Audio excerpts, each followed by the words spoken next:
Cerchiamo di capire oggi assieme che cosa passa nella mente di un gran maestro quando questo arriva nella fase appena successiva all'apertura. Le mosse standard d'apertura sono finite e si sta per entrare nel cosiddetto medio gioco. Le prime mosse d'apertura vengono giocate piuttosto in fretta, perché tanto c'è ben poco da ragionare, è solo questione di memoria. Finita l'apertura, il gioco rallenta ed è qui che i giocatori inizieranno ad investire gran parte del loro tempo a disposizione. La prima domanda alla quale bisognerà rispondere sarà questa: chi sta meglio dei due? Una volta risposto a tale domanda e capita chi è il giocatore in vantaggio, secondo Steinitz, questo dovrà attaccare il giocatore in svantaggio e quest'ultimo dovrà pensare a difendersi. Il giocatore che attacca deve capire qual è il punto più debole di tutto lo schieramento avversario e concentrare le proprie forze verso quella casa o quella zona. Si passa quindi alla formulazione poi di un piano coerente. Esistono le mosse posizionali, così come esistono le mosse di profilassi, ma senza un piano non si può pensare di vincere la partita. Dopo essersi posto i problemi generali, il Gran Maestro inizia ad analizzare concretamente le varianti.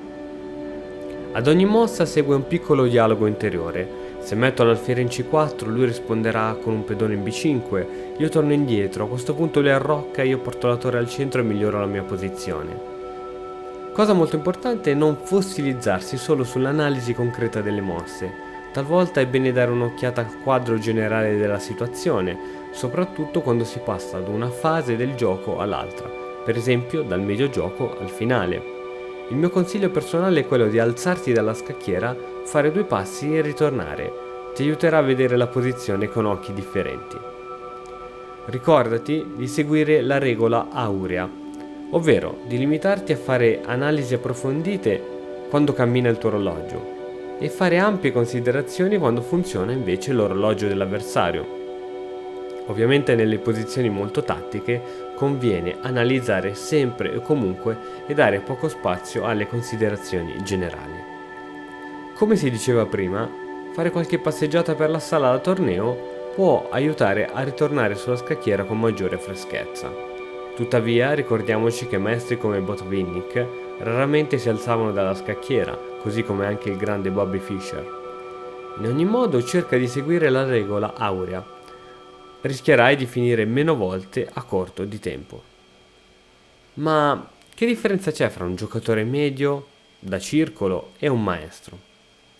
Un articolo apparso su Psicologia Contemporanea nel numero di novembre-dicembre 1988 cerca di spiegare come il grande maestro di scacchi, così come il concertista, il fisico nucleare, ma anche l'olimpionico di nuoto o un abile tassista che conosce palmo a palmo le strade di una metropoli, come questi abbiano in realtà tutti qualcosa in comune. Ovviamente si passa per 5 stadi: stadio di principiante, principiante voluto, competente, perizia e maestro. Allo stato di maestria, ovvero il maestro dei scacchi, si riconosce un certo tipo di posizione sulla scacchiera e intuitivamente si conduce una strategia adeguata, calcolando poi razionalmente la mossa più utile per realizzare il piano. La cosa sorprendente è che un vero maestro non applica regole, non prende decisioni o risolve problemi, fa quello che gli viene naturale e per la maggior parte dei casi la cosa funziona. Se fallisce è perché probabilmente si è trovato davanti a sé un maestro del suo livello. Un grande maestro di scacchi è in grado di riconoscere decine di migliaia di posizioni per le quali trova in brevissimo tempo la mossa migliore. Secondo Dreyfus, i processi mentali di uno scacchista sono in un certo senso identici a quelli di un qualunque altro esperto, un pilota, un chirurgo, un avvocato, un musicista o un giocatore di basket. L'osservazione fondamentale è che il vero esperto, il maestro, non applica regole, non prende decisioni, non si affatica a risolvere problemi. Agisce spontaneamente, o se preferiamo, guidato da quella cosa che viene spesso chiamata intuizione. A questo proposito citiamo ancora Jonathan Levitt, che nel libro Il genio negli scacchi scrive: «L'intuizione consta di idee non verbali, non formulate, che balzano dentro il processo di pensiero a causa dell'esperienza precedente».